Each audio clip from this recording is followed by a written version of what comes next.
গোটা দুনিয়ার সামনে মুখ দেখাবার মতো মুখ আছে বলে আমি মনে করি না। গোটা দুনিয়ার মানুষ আমাদের খুবই মনে করে। যে দৃশ্য দেখেছি মিটফোর্ডে, আমি পুরাপুরি শেষ পর্যন্ত এই ঘটনা দেখতে পাইনি। আমি নিজেই ভয় পেয়ে গেছি। কেমন এক অবস্থা, কেমন এক বর্বরতা, জাহির যুগকেও ফেল করেছে। মানুষ এত নিষ্ঠুর কিভাবে হয়? মানুষ এভাবে কুকুরকে মারতে পারে না।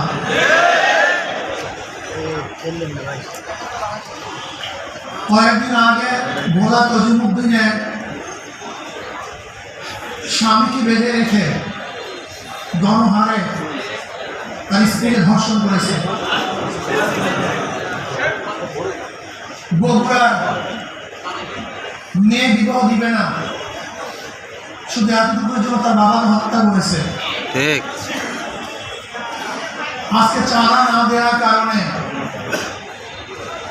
মা সামনে থেকে যুবককে তুলে এনে হত্যা করা হচ্ছে।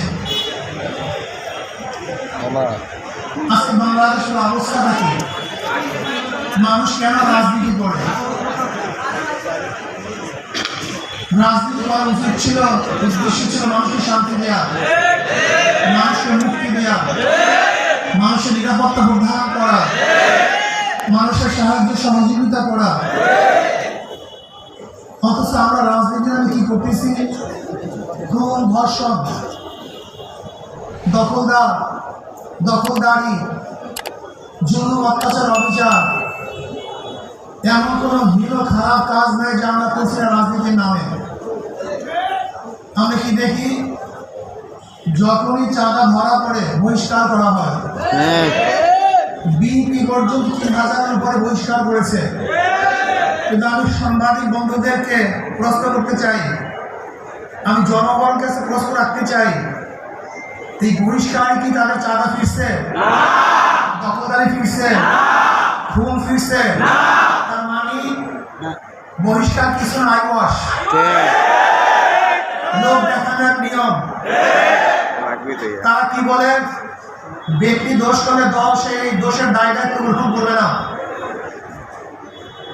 আমি মনে করি আওয়ামী লীগ, বিএনপি দুর্নীতি ফ্যাক্টরি,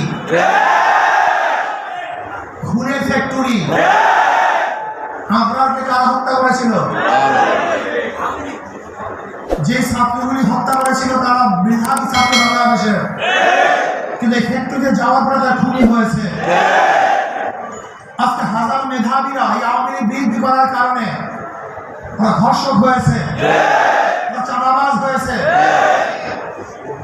এই দলগুলি এমন এক ফ্যাক্টরি, যদি ফেরেশতাও সেখানে ঢুকে আজাদিল হয়ে বের হবে, সব মানুষগুলি ঢুকলে চোর হয়ে বের হবে। যাদের হাতে রক্ত ছিল না, এই আওয়ামী লীগ বিএনপি করার পরে তাদের হাতের মধ্যে রক্তে রঞ্জিত হবে। যার কোনো বিএনপির দিকে তাকাতো না, এই দলগুলি করার পরে তারাই ধর্ষক হবে, জালেম হবে, অত্যাচারী হবে, তারাই টাকা পাচার করবে।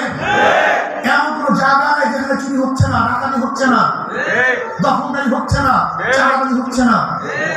এই বরিশালের এমন কোনো স্টাফ দেখাতে পারবেন না যেখানে চাঁদাবাজি নেই। আমরা যা দেখছি চাঁদাবাজি যেগুলি আসছে, আপনারা জানেন মিটফোর্ডে খুন হয়েছিল বুধবার, কিন্তু আপনারা যে সাংবাদিক, আমরা দুঃখিত।